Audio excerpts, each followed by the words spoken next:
Welcome to the Notes on Becoming podcast, where we have honest conversations about growth, change, and the process of becoming our best selves. I'm Riley Rehl, and today's episode is all about insecurities. We're talking about all the things I'm insecure about.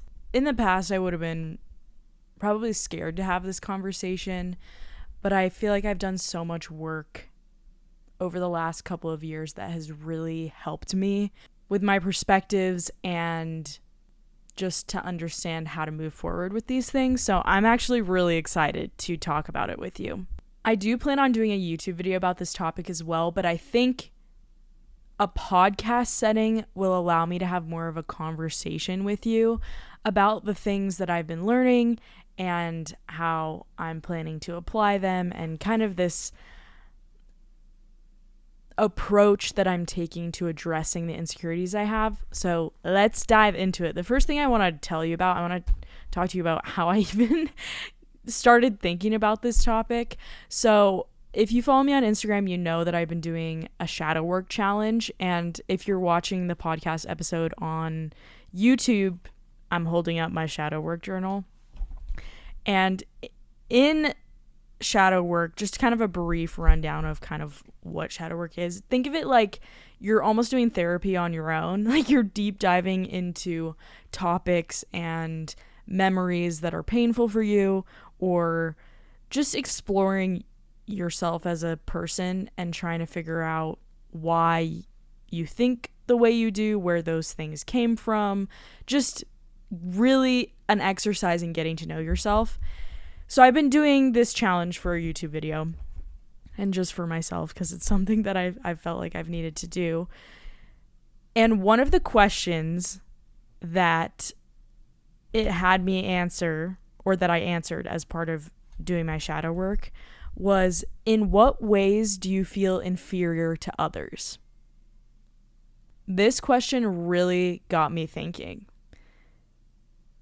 because I do feel inferior to others in certain areas, and the one that immediately came to my mind was my sense of humor, because I have a lot of funny friends who would consider being funny or their sense of humor to be at the top of their list of like qualities about themselves that they really love. And I really love my funny friends, and even if I don't always get their jokes, I love that, and I look up to that, and I think humor is this thing people can use to connect with others, and I've always just felt inferior in that way because I don't have it the way they do, like I'm not. Being funny is not a quality that anybody would put at the top of the list of things they would use to describe Riley Rehl. Like Riley Rehl, she's disciplined, she's a deep thinker, she XYZ, the list goes on, things about myself. But humor is not one that people would describe me as. And for most of I'd say when I went to college is when it really started, because that's when I got around lots of funny people that I really looked up to. And I felt like I couldn't navigate humor the same way. And this question really had me diving deep into like, why do I feel this way about humor? Why do I see this as such a like negative thing about myself and something to be made fun of even by myself? Like I'll be in group settings and claim the identity of not being a funny person. I've caught myself doing that, and I'm like, why is this such a problem for me? So I do the work, right? I dig deep, I'm thinking about it, and I think that insecurity, part of it comes from the fact that I look up to I have a lot of friends who are really funny. I look up to a lot of people and enjoy, even in like a work setting, I enjoy the content of people who would consider themselves to be really funny because they are funny. And I appreciate that. And I look up to that. And then there's also this piece about human connection. And I feel this sense of being at a disadvantage in comparison to people who can use their sense of humor to connect, because I can't do it the same way. So then the question becomes, okay, what do I do about this?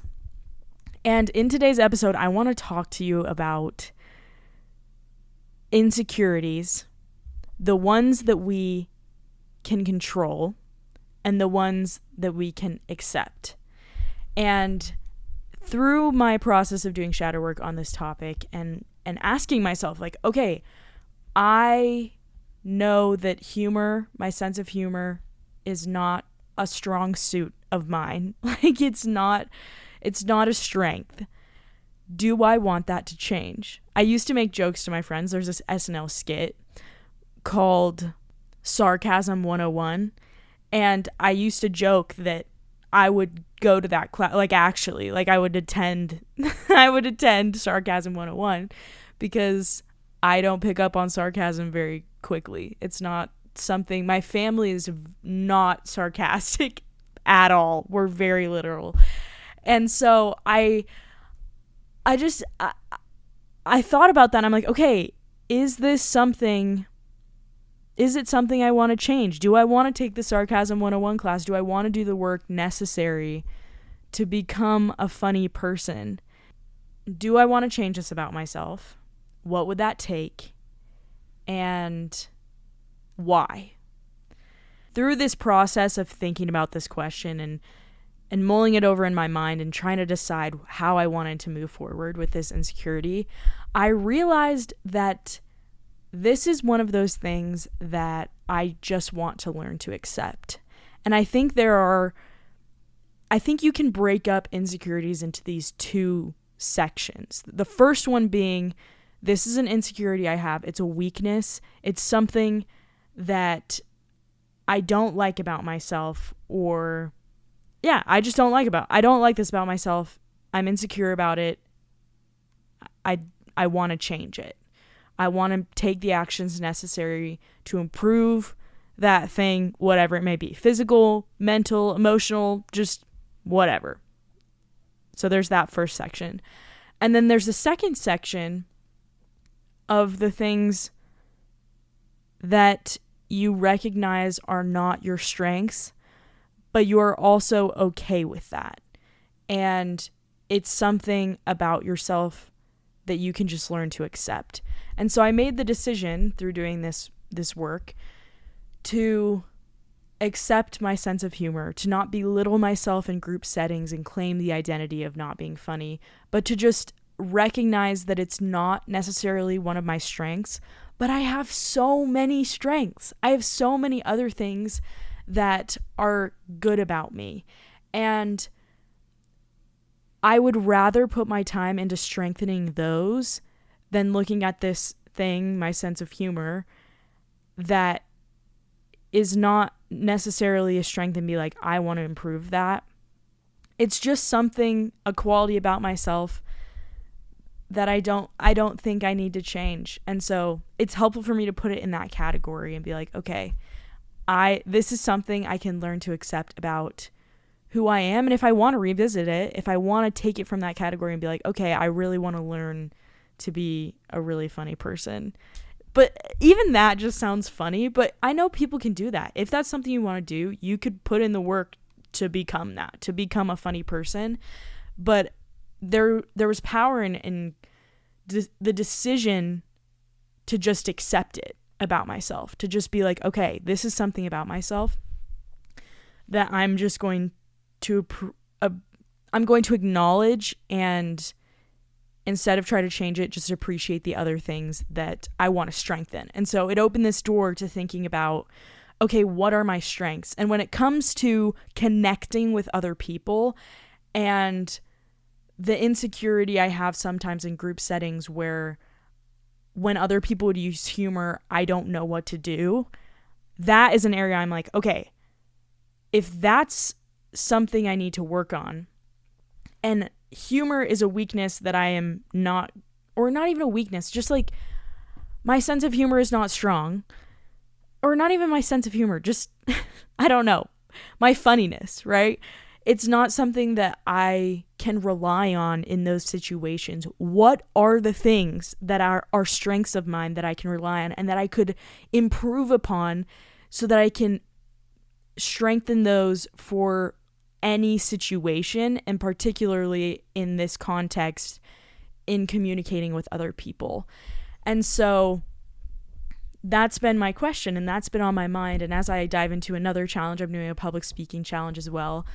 That's something that I want to explore. How can I use my desire to have deep conversations and learn from other people and be open to vulnerability and all of these kinds of things? How can I use that in the context of interaction with other people to strengthen those connections and be myself? And instead of belittle myself for something that is not a strength, I can rely on the things that are and be grounded in my personality and in who I am. So that's been something that's really helped me have this incredible mindset shift about what I would consider to be an inferior trait of mine to other people. And instead of claiming that insecurity and holding on to it as, oh, I'm just not a funny person, like, oh, this is something that's so bad about me, but instead turn it on its head and be like, being funny is not one of my top qualities, and I'll be the first to claim that's just a reality about the person that I am today.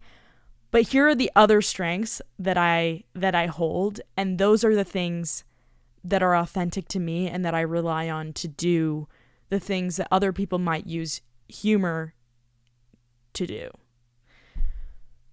So it's really helped me accept that about myself. In this same category of things we need to learn to accept, I think everybody in some sense has felt on a physical level insecurity about their body.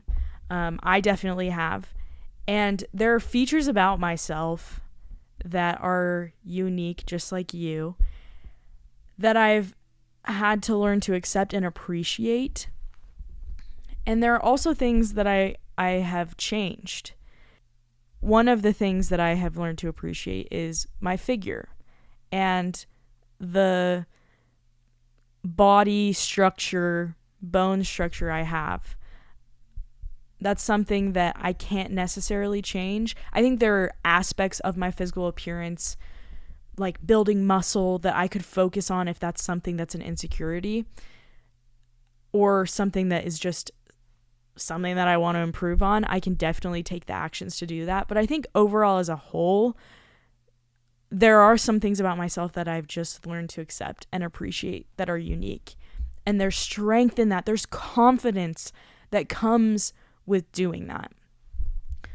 So whether it's something that's internal or something that's external, there are these things that we can choose to accept. But then there are also some things that we should change, that we can change, that we want to change, that we can make a plan and take action and challenge ourselves and change the things that we want to. And so I'm going to talk about something that's one of my biggest insecurities. It all started when I was a sophomore in high school and I joined a swim team, and I was, barefoot all the time around a pool. And I like to think that this insecurity started here, because if this wasn't the cause, then I actually don't know what it would be. So I'm just going to say that this was this is kind of where it stemmed from. This is what I connected to this insecurity to in my mind. So one day I found this like bump on the bottom of my foot, and it kind of looked like a wart, but it was like under my skin. And I was like, it kind of hurt like when I pushed on it. It's on the sole of my foot, but like right above, if my heel's down here, it's like right between the tough heel skin of my foot and like the soft under part of my foot. So right there in that like arch, not the arch, but right before the arch of my foot. So I found this, pushed on it, ouch. We have a history of my dad removing warts and things from our bodies as children, because my dad's a dentist, and so he knows his way around like a scalpel and sutures and, you know, all that sort of thing. So growing up, he would just take care of all of these little bodily abnormalities. And so I told my dad about it, and he ended up cutting it out of my foot. And it was just like a little square when he did it the first time. It was painful. Obviously, I had to get a shot in my foot. My dad, like, I'm literally like laying on the kitchen table, and my dad is like numbing the base of my foot with like a huge needle. Not really huge, but it I cannot describe to you the pain of getting shots in your feet. It's the most painful thing. So that was really painful, but got it cut out. I was like, all right, we're good. I'm gonna not have any issues with this plantar's wart anymore, because I got it fixed. My dad helped me. It came back. After it came back, my dad either helped and cut it out again, deeper this time, or I went to the I can't say that word, podiatrist. Either way, I ended up at the podiatrist to get this plantar's wart cut out of my foot. And I swear, I went to the podiatrist like 3 times and had this thing like just, there was a cavern in the bottom of my foot. It looks like a black hole, and at one point it was the size of, like, the cut was the size of a quarter and like 3/4 deep in the bottom of my foot. And it hurt so bad getting those shots and just going back for the appointments and like getting this thing scraped. It was so painful. It was so painful. And thankfully, after that, after multiple appointments and probably getting this thing cut out of the base of my foot like 4 times, it healed, and now it's like there's like a tough part on the base of my foot just because of all of the like literal surgeries I had on it. None of these were under anesthesia. They were just like in the doctor's office with like shots of numbing. But it healed pretty well. I still have kind of a scar, but it doesn't give me any problems. Like it doesn't bother me anymore.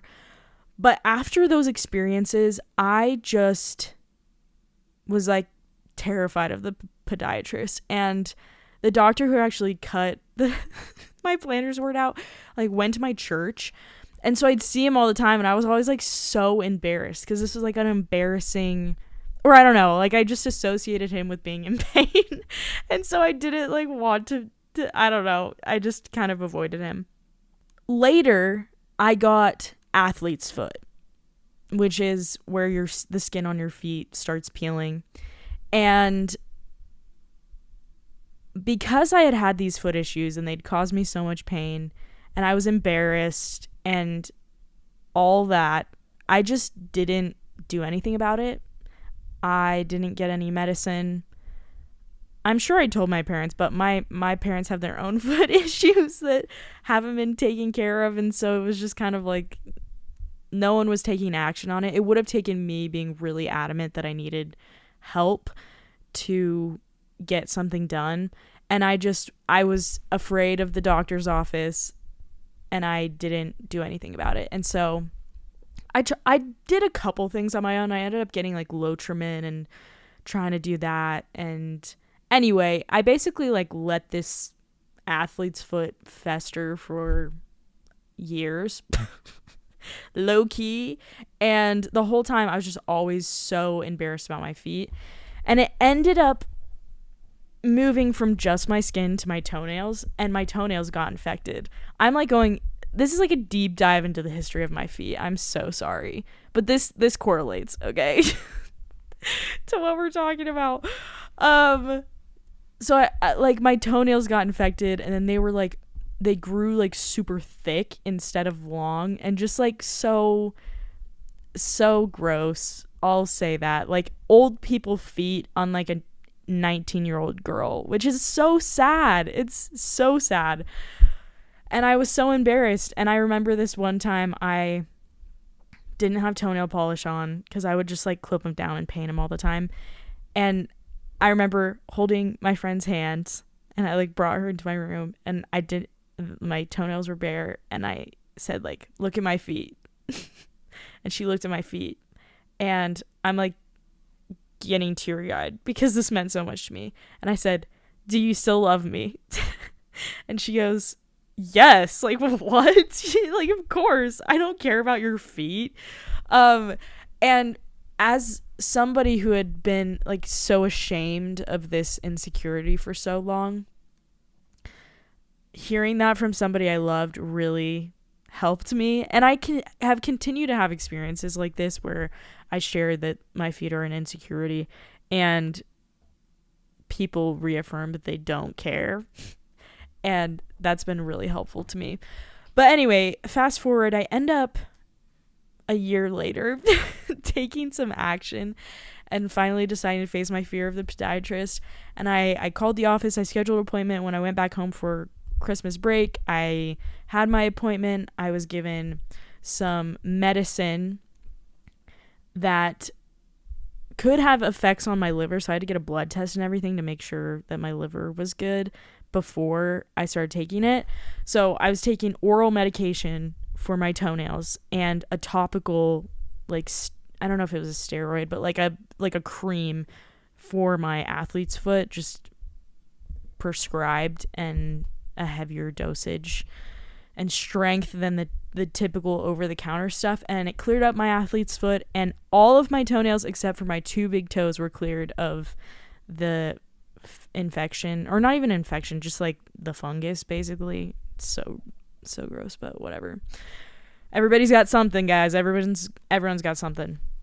So to this day, I still have foot issues. I have issues with the skin of my feet still. I need to probably get back on that strong medication, the strong topical medication. And then my 2 big toes are still infected. Like, they still grow thick like an old man's rat toenails.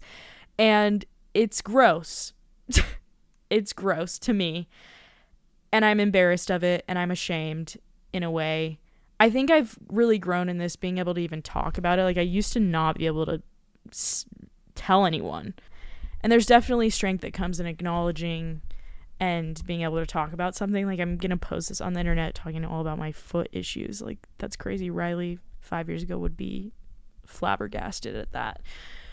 But this insecurity falls under the category of being something that I can change. And it takes me taking action to do that. And unlike my sense of humor, this is something that I have a lot of control over. Sure, I think I'm predisposed to having foot issues because so many of my family members have them. But I also can take ownership of the part that I play in allowing this insecurity to keep being an insecurity. My inaction is perpetuating my embarrassment and my feeling of inferiority or self-consciousness. So as part of the YouTube video I'm going to do on this same topic, I'm going to actually schedule an appointment and take actions to fix this insecurity. But this falls under the category of something I'm insecure about that I have control over. So I need to make the choice to make a decision, to take action, to make it not a insecurity anymore, because I have that power. I hold it within my power to make that happen. An example I have of something that used to be an insecurity of mine that is no longer an insecurity is the size of my chest. I was so insecure, even more than my feet, probably. I was so insecure of how big my boobs were. They were massive in comparison to the rest of my body, and also in comparison to my family members and the people that I know. I hated their size. I'm a very active person. I always kind of have been, and so it was always an inconvenience. I always wore sports bras. I never felt like I could wear clothes that I wanted to because of the size of my chest.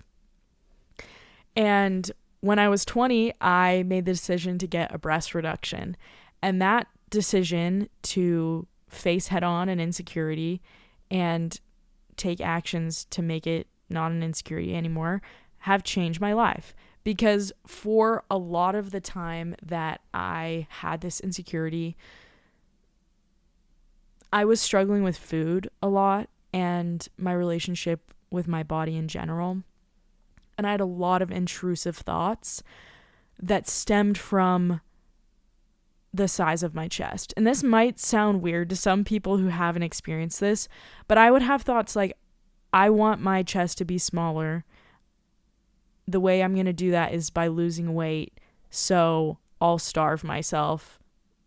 Or these were intrusive thoughts. So a lot of times I did not act on them, but I was constantly berated by these thoughts of like, oh, if only I just like am smaller, if only if I don't eat, if I don't do this, then this insecurity, it will lessen and it'll go away and I won't have to deal with this anymore.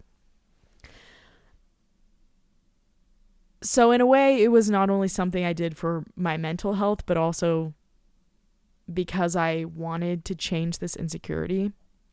And getting a breast reduction changed my life. I don't think about my chest at all, really, which is a complete 180 from how it used to be. And I'm so grateful that I got that surgery. And I had some opposition, some people who were like, why are you doing this? Even my dad, like, honestly, low-key wasn't very supportive of it. But since I got it done, I've basically been saying this was such a good decision for me. I'm so grateful that I did this.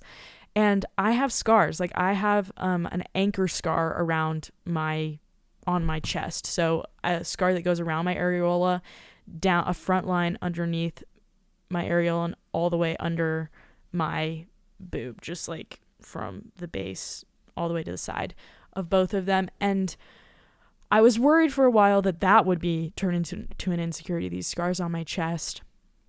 But I've accepted it, and honestly, it's way better than the alternative that I was going through. And even if I have scars on my chest, I don't have the issues that I had before, which were way more painful to me than a scar. So that's something that I chose to make a decision about, an insecurity that I could change and did. And I think for plastic surgery, when it comes to plastic, this is a whole conversation in and of itself, just plastic surgery and my thoughts on it. But for me, this was the right decision, and it was an action I could take to like help myself live a better quality of life and just love myself more and move forward. And so I think this was something that I could change, and I did change, and that has improved my life. If you guys want me to go more in depth on the topic of a breast reduction or plastic surgery, let me know, because I am an open book when it comes to this topic. I want to give advice where I can and help you guys. So if anybody has any questions, you're always welcome to DM me as well. I did post a YouTube video about it, but I ended up taking that down fairly recently, or I just unlisted it because I was getting a lot of traction on my channel specifically for breast reduction things, and it didn't necessarily align with the vision that I had moving forward now that I'm posting again. So I took it down, but it's unlisted, so if you want to see it, I'd be happy to DM you the link. Just DM me and I'll send it to you. But yeah, so that's all right. Moving on, we're gonna go to the next thing, which is body composition, and this is something that I'm currently working on. This is something that, and I have like within reason in parentheses next to this one, because for a long time, I don't know, it's weird. When I think about my body composition and the percentage of body fat or whatever I have, there were times when I had a higher body fat percentage, but I like didn't, it's not that I didn't see it, but I don't know. I didn't really see it. I felt like I was doing what I was supposed to in order to be a healthy person, and I didn't really worry about it past that, especially with my history of struggles with eating. It's like I tried not to focus on that as much and just allow myself freedom in a way. So, but as I've grown in my understanding and in my goals and just my healthy mindsets around things that used to be difficult for me. Body composition is one thing that I'm currently making the active decision to work on. I'm currently in a cut and I'm tracking my macros and kind of in a way facing not a fear, but just something that's been a challenge for me in the past and has caused me a lot of pain. I used to use food and calorie deficit and even tracking macros at times as it was just really hard for me mentally. And so this was as much of a physical challenge as a mental one, to challenge myself to use my knowledge and understanding in a healthy way and as a tool to help me reach my goals.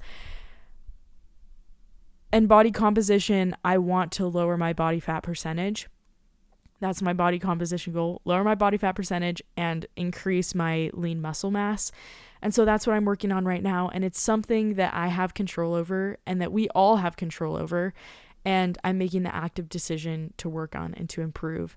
And there's so many things like that in our lives. And it just takes thinking about what are our insecurities, and then I think defining them into these categories of what are the things that I want to learn to accept and what are those things that I want to change, and making a plan to do that. I think I already mentioned that I'm doing a public speaking challenge, but public speaking is something that I have always considered to be a weakness of mine that wouldn't be a physical weakness, but it's something I want to change. It's something that I want to improve in. And so that's something that right now, like I'm pretty sure I've always already said, is a focus of mine. There's a communication expert named, I think it's Vin Giang, who I'm using his plan to do this public speaking challenge and watching a lot of his videos and learning from his frameworks and things like that. He has a quote at the end of his 30-day program that I'm doing that says something along the lines of, don't be so stuck in the person that you are that you don't give future you a chance. And I think that is an awesome quote, because it takes us making the decision to change or even recognize our weaknesses and the places that we want to improve in order for us to move forward in the direction of becoming the people we want to be. And it takes strength and courage to face these things. Like, it's going to be an uncomfortable and embarrassing conversation for me to have to call the podiatrist's office. Like, they don't care, but I do. Like, I feel embarrassment for this thing that is an insecurity of mine, but it's going to take courage and a willingness to change for me to make this not an insecurity anymore. It takes action on my part. I have to be willing to do it. And if I'm not, then nothing's going to change. Nothing is going to change if I don't make that decision. And if I don't challenge myself, I love just framing everything in a challenge to call the podiatrist's office, a challenge to show up, to take the medication, to be consistent with what I need to be consistent on, to make this insecurity not an insecurity anymore. And that comes with all of these other things that I've shared today about things that I consider to be insecurities or that fall under the things that I want to improve and that I can improve on. So I invite you just to think about your own insecurities, those things that you are embarrassed about, whether it be physical or intellectual or whatever it is for you. Think about those things. Maybe journal, do some shadow work about why you feel the way you do about them, where they come from, how they affect you, and how you want to move forward. And then make a plan and take action to do something about it. Or take action in the form of accepting those things that you want to accept about yourself. And have conversations with other people. I've found that talking with other people about my insecurities, it helps me see myself better and helps me think more clearly about these things. And so I encourage you to have conversations and be vulnerable. Open up to someone. Ask them to look at your ugly feet. and see how they react. And I think oftentimes it's going to be with love, and they're going to be able to see you in a way that you might not be able to see yourself right now, and encourage you in a way that you need to help you have the courage to take action in the way that you want to. That's my invitation for this episode, and I hope some of you felt seen by me sharing these stories. I know not everybody's gonna have problems with their feet and rat toenails and whatever it may be, but we all have something. We all have something that we're embarrassed to talk about, or we have something that we struggle with, or something that we have a hard time accepting about ourselves. And I hope this conversation just helped you think through some of those things, some of the ways that you can approach those things about yourself, and then just be able to move forward in whatever way you decide. And I'm always here to talk about those things with you. If you want to DM me about anything that you need advice on, I love having conversations, and I want this to be a helpful episode. And it was honestly freeing in a way for me to talk about some of these things that I have considered for so long to be insecurities. There's a freedom in owning where I'm at right now that I think will allow me to step into the next version of myself. And so I'm grateful that you allowed me the opportunity to have that conversation with you today. And I hope that this conversation could be that for you as well. And I love you guys. I hope you have a great rest of your day. And I am so excited for all the future episodes. Make sure you follow the Instagram at Notes on Becoming Pod. And if you want to watch these episodes, if you want to be with me visually, then you can follow and subscribe to the YouTube channel, which is Notes on Becoming Podcast. So thank you guys for being here, and I will see you in next week's episode. Bye.